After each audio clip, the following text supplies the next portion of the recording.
What I'm about to say might excite you, it might depress you, it might give you cause for celebration, and it might give you cause for despair. Regardless of what your personal opinion about this fact is, I do hope that what I'm about to say will give you hope. The fact is that South Africa is failing, and that it is reasonable to conclude that South Africa will continue to fail, at least under the present circumstances and for the foreseeable future.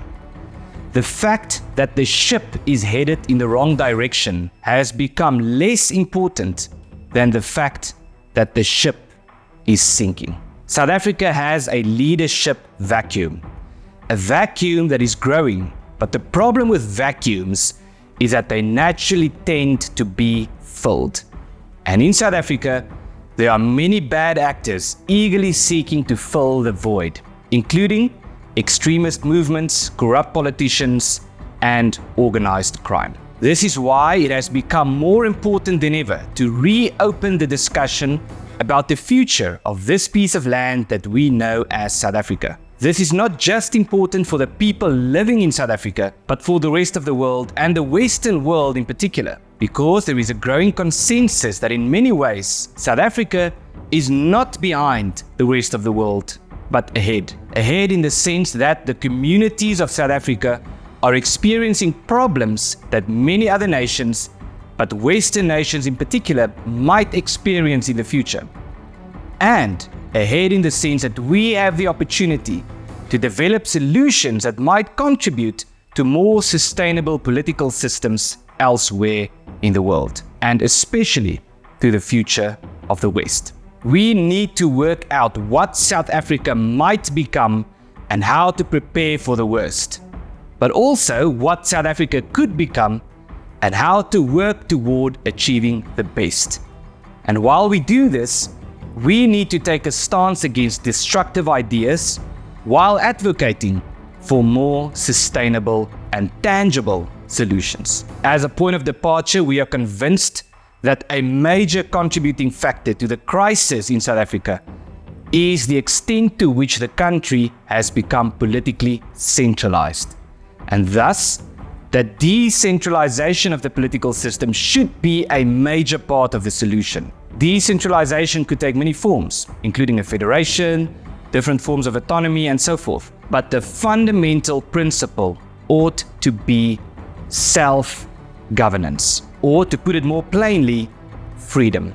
Freedom not just for citizens, but for the various communities living within what we know as South Africa. This is why I'm using this opportunity to announce the Pioneer Initiative. The focus of the Pioneer Initiative would be twofold. First, it will serve as a think tank working toward the solutions I mentioned above.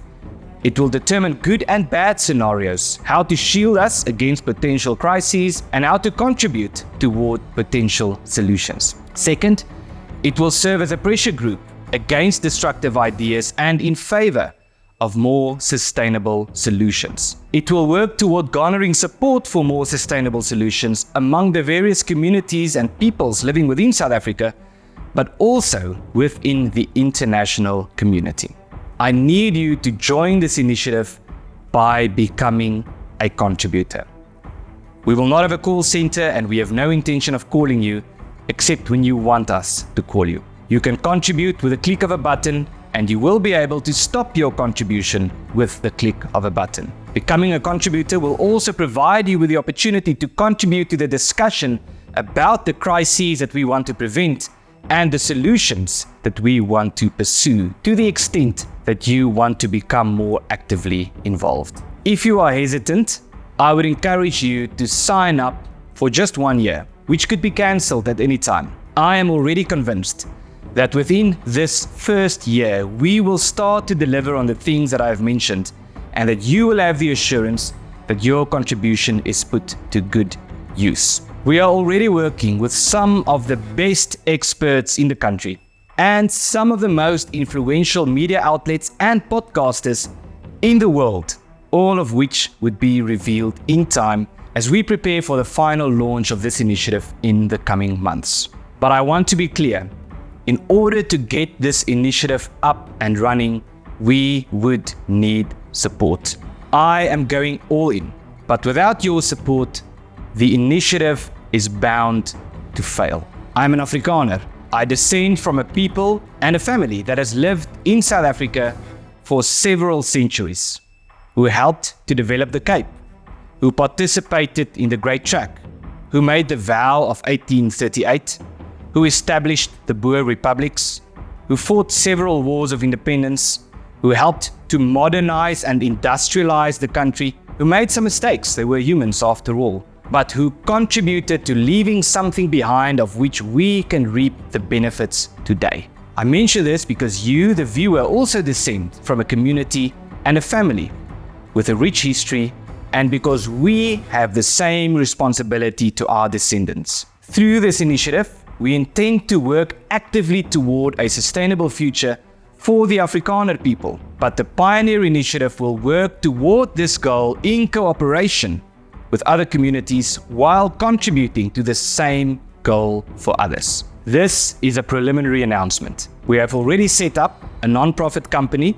with a preliminary website that will be expanded on in the weeks to follow as our support and contributions grow. But I need to stress once again that we will not succeed in this initiative if we don't have your support. I look forward to welcoming you as a contributor to the Pioneer Initiative and working with you toward these solutions.